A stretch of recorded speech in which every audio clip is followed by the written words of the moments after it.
There are over 7,000 spoken languages in the world, yet out of the billion people who are watching YouTube, 66% of them are still consuming the content in English only, which leaves about 7 billion people and another 7,000 plus languages for you to pursue as a young creator. To put it in YouTube terms, this leaves room for about another 7 MrBeast, and one of those future MrBeast can be a small creator who you just discovered. All of your young YouTubers, the new YouTubers who are about to start, those who struggle to find their audience, they still have so much more room to maneuver, and there's still so much more room to grow.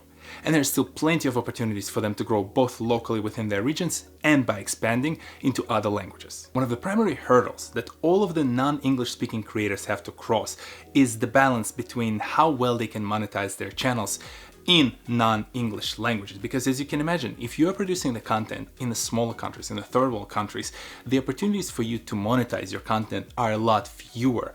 The AdSense, the ad revenue that YouTube shares with the creators, it's also way less in those regions where digital advertising is still not as prevalent, and the sponsorship opportunities with the smaller brands in the region are not that prevalent because those brands are yet to discover the power of the direct marketing via YouTube channel. Seemingly, this leaves only a couple of options for the creators who produce the content in other languages. One of them is potentially converting their content into the popular language, which will end up being English, which then risks alienating the audiences that help them grow in their native tongue.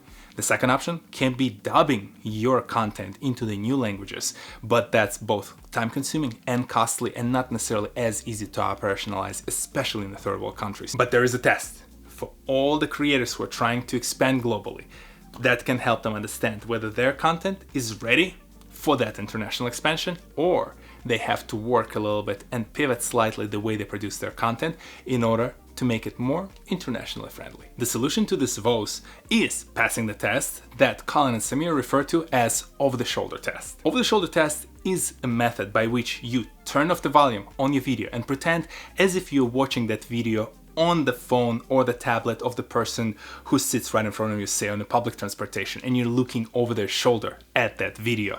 Does it pass that check? Can you still enjoy the content? Can you still understand what is happening without ever hearing a spoken word? To illustrate this point, check out these two channels, Rancho, Tu Cocina, and the Village Cooking channel. Both of these channels speak in Tamil and Spanish respectively, yet you do not need to speak either of those languages to really enjoy and actually leverage their content. You have to think about over-the-shoulder tests. You have to think about how well can your content be consumed without ever hearing a spoken word out of that speaker. You might have to slightly pivot the way you produce your content, but it's not a terrible thing if you can still retain the value that you provide. Yet now you can access those international audiences, or you rediscover new types of video formats that you produce alongside your standard content, and that will be the gateway into your channel. The same applies to the English-speaking channels. You could equally well expand into the Tamil-speaking regions, into the Spanish-speaking regions by making sure your English-speaking content is still over-the-shoulder friendly. Finally, the best part, whether you are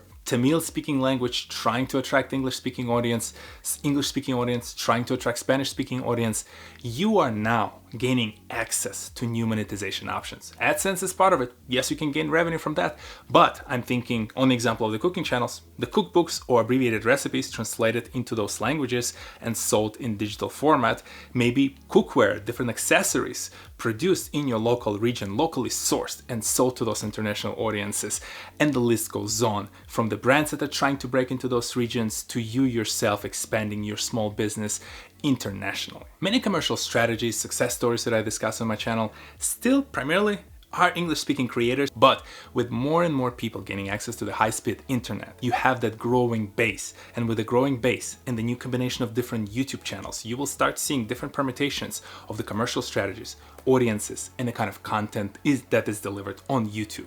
Now, within that environment, I'm selfishly excited because I will definitely not run out of topics to talk about anytime soon, but also for any small business or entrepreneur who is trying to attract those audiences, you'll have a lot more options to choose from. For those creators who are struggling today, who are thinking they're yet to discover their audience, they might find the new audience within those millions and billions of people who are currently going online and installing the YouTube app on their phone for the first time. I'm so excited to see all of those small businesses that will be created, all of the ideas that will be produced thanks to this global expansion, and hopefully all of those people who will create generational wealth, provide for their families, thanks to what the creator economy offers as it expands globally. I know my biases are clear. I know I'm a glass half full person, but I think it's hard not to see the picture that I'm painting. And if you're curious to learn more about other interesting creators who are very friendly to that over-the-shoulder test, why don't you check out this video that I made about Alex Steele. His blacksmithing content can definitely be consumed without ever hearing his British accent. And if you enjoy my content personally, well, don't forget to like this video, subscribe to my channel, and I'll see you next Saturday. Peace!